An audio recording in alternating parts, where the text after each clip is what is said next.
Hey everyone, welcome to the final installment of Captain Marvel, How I Would Have Done It. I originally thought that it would be longer than this, but I was surprised, just as you probably are right now. So without any further ado, let's get right down to it. Or, actually, there is some more ado. If you haven't seen the previous videos on the movie, then I suggest you go back to them and then come back to this one, unless you don't mind any spoilers or whatever it is you want to call it. Anywho, let's get right down to it. Carol wakes up, still dizzy, patched up, and damaged, and she's in a barn. Monica's there. She comforts Carol right before Carol asks her how she found her. She then points at none other than Nick Fury. Nick smiles at her and walks to her side. Later, in the house that the barn is next to, Carol is recovered enough to walk and see straight.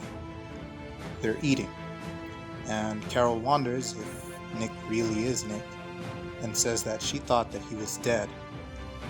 He tells her that he is dead and has been tracking alien activity around the world, and he had to take a look at the ship Carol shot down. She asks if he knows anything about it, and he tells her that it adds up to a lot of things he saw in the old days, and explains that before he was officially running S.H.I.E.L.D., he had an assignment to track down hackers who were hijacking S.H.I.E.L.D. satellites to send messages into space, and one of his men betrayed him. When he killed him, his skin turned green.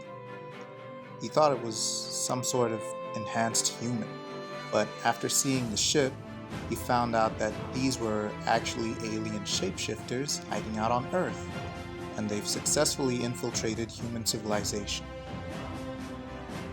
Carol tells him to call the Avengers. He tells her that they have their hands full at the moment, and that she's all he's got. She tells him that she can't save the world, and he replies to that by saying that she shouldn't be limited by her thoughts, especially after surviving a fall from space. The door explodes, and Abigail rushes in, pointing her gun at Nick, yelling at everyone to get down and hand over Carol. After the scene is resolved, Carol explains the history of the Skrulls told by Fury, and Lawson is uneasy. He wonders why the Kree didn't know about the location of the site, and Fury reveals that he cloaked the site using Chitauri technology. Gyrich shows up. He's been absent since the scene in the escape ship, and wants answers. Lawson goes away to talk to someone. He enters the bathroom and is ready to contact the person. Gyrich walks in on him, and a fight breaks up until they're separated by Carol, who has all but recovered her full strength. Gyrich shows that he can rival her and knocks her down. He lunges at Lawson, who reveals his true form, blue skin. He's a Kree. He knocks Gyrich down, who turns into a Skrull, and everyone panics. Fury has his gun ready. Through tense exchange, it's revealed that this whole time they were trying to kill Lawson, who's in reality Mar-Vell, the greatest Kree scientist to ever live. The Skrull is revealed to have been Gyrich since their first attack in the movie. His name is Talos. Carol is furious and demands answers.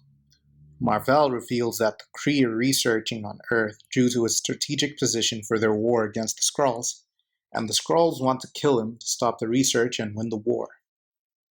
Mar-Vell reveals that he doesn't like taking part in the war and was deliberately leaving himself exposed so that the Skrulls could slow down his progress as much as possible.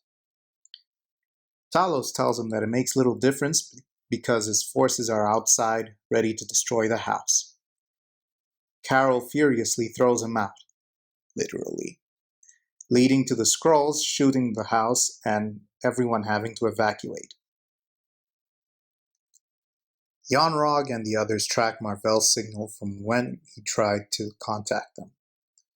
He then contacts the Supreme Intelligence about it, and is told to bring Mar-Vell dead or alive. He should answer for the betrayal against his people. Yon-Rogg complies. He looks down on Earth and muses at the inferiority of humanity, and opens up about how much he hated Mar-Vell, and that Ronan had suggested that he be sent to Earth just so there would be an easier way of killing him in the crossfire when the time came. When Atlas asks him why he feels so strongly about him, he explains that Mar-Vell always got what he wanted, and it was always what he wanted as well. Back on Earth, Mar-Vell tries to apologize to Carol for the deception, but she won't have it. She doesn't care. Monica is upset about her house, scared about the aliens, and confused about her friend. Fury tells them to go to the Earth-based Sword HQ to regroup and prepare for a battle, and Brand agrees. They may be safe there from further attacks and Fury can get more answers. Monica talks to Carol about her issues with trying to be tough and having to learn to be humble. Carol doesn't listen, and Mar-Vell comes to talk to her about the same thing. He reveals that he lost a lot of friends in the past because he took things for granted and always focused on excelling at the expense of everyone's livelihood. The next day, an armed sword escort finds them, and on their way to HQ, they're attacked by the Skrulls. The attack happens on a desert highway. Everyone gets out of their cars to fight off the Skrulls. Abigail tries to radio HQ during the attack while Fury covers her with a modified Chitauri gun. During the fight, Carol uses her powers of strength and speed, along with Mar-Vell. They work together. Monica fights off the Skrulls as well. Mar-Vell flies and carries Carol, and they take a Skrull ship down by killing the pilots. Mar-Vell throws Carol at the other infantry. Monica gets the fallen ship and starts piloting it. She flies and fires at the Skrull infantry. Fury is knocked aside just as Brand calls for an airstrike and fights the Skrull that knocked Fury aside. Things get trickier when Kree ships show up and Minerva, Bronkar, and Atlas show up. Monica engages in dogfights while still learning the controls. Mar-Vell tries to reason with Yon-Rogg, who discards him and tries to kill him. They fight it out in the ship Yon-Rogg is in. Carol fights Bronkar once more and subdues him. Minerva shoots Carol, and before she could blast her, Monica scares her off with shots from her ship. Talos goes toe-to-toe with Carol and beats her down.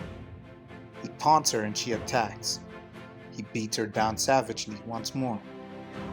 She then remembers what Monica and Mar-Vell told her about not having a tactic and just rushing into fights, trying to prove that she's stronger than everyone. Have a montage of her getting knocked down her whole life after being taunted. She gets up and masters flight. She takes it to the sky and takes down the ships, while the Kree on the ground get killed along with the Skrulls by the Air Force that arrives. Yon-Rogg's ship is damaged and is falling. Carol flies, catches it, and sets it down. Yon-Rogg comes out beaten, damaged, and is angered at the fact that humans killed the Star Force. As he starts yelling, Carol blasts him away. Sword people show up, and Abigail and Fury show up as well. The real Gyrich arrives, and it's revealed that he was rescued by Sword during this last battle. He then says that he will report everything to his superiors, and Abigail is revealed to be a Skrull and tries to kill him. Carol shoots the Skrull. Fury attacks her, and Mar-Vell kills the Skrull. Talos escapes. They find Abigail and Fury, the real ones, still alive and just awakening. Abigail suggests calling in the Avengers and Sword, and the Sword agent tells her that the Avengers have split and only Iron Man is available. Fury then tells Carol that she has to be the face of Earth's resistance against the Kree and Skrulls. Mar-Vell tells him that Carol has to accompany him to Hela with Yon-Rogg in tow, so that he can clear his name and save Earth. Carol agrees to go with him. Fury says that he will continue his work and needs to go back under, but also needs to have a way of contacting her when she's gone. Mar-Vell gives Fury a pager and links it to his communicator so that he can contact him whenever he needs him. He also muses that he managed to put together a pager that's capable of interstellar communication, and laughs at the fact that humanity often forgets where technology came from, which is what holds them back. Abigail grants Carol a spot on Sword for whenever she comes back and offers a spot to Monica as a pilot, and Monica accepts it. Sometime later, maybe a day or two or whatever, Fury is shown on his own, Sword resumes work, temporarily grounded, Monica is officially transferred from the Air Force to Sword, and Mar-Vell gives Carol a new costume he made for her. It's not revealed to the audience.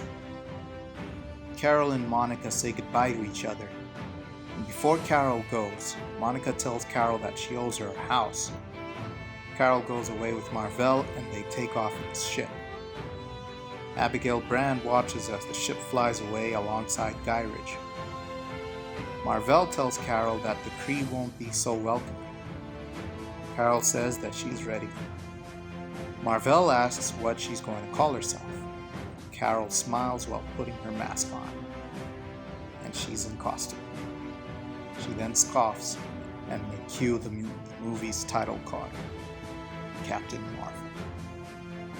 In the mid-credits scene, show that Talos is in disguise as a politician.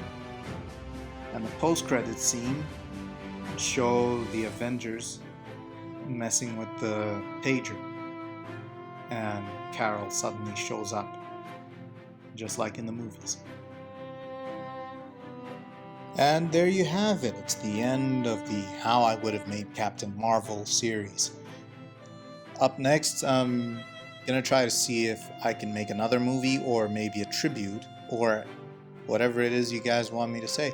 Maybe a reaction to a recent movie, something akin to a Justice League reaction, maybe? I don't know. But whatever you guys want to see, just put it in the comment section, or I'll just make up my own path as I go along. Anyway, thank you for watching this video. Please subscribe to the channel. Please like our Facebook page. Please follow our Instagram page. The names should be on the screen, and if not, well, you can send a report to me. Anywho, without further ado, farewell everyone, and I hope to see you again in 3 weeks.